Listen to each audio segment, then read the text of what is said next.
O nak, andito ka na pala. Opo. Pa, andito na po ako.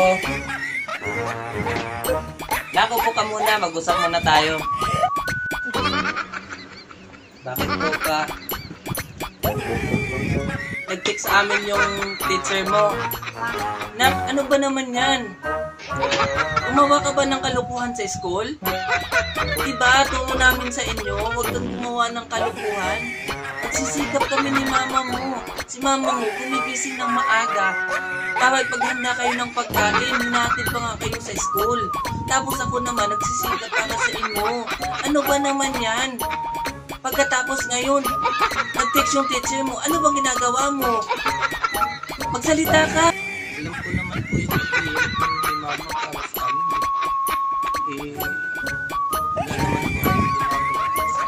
Ang totoo niyan pa, kaya nag-text si teacher kasi sasabitan ako ng medal.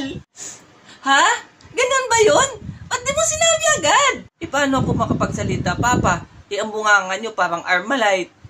Wow, ganun ba yun, nak?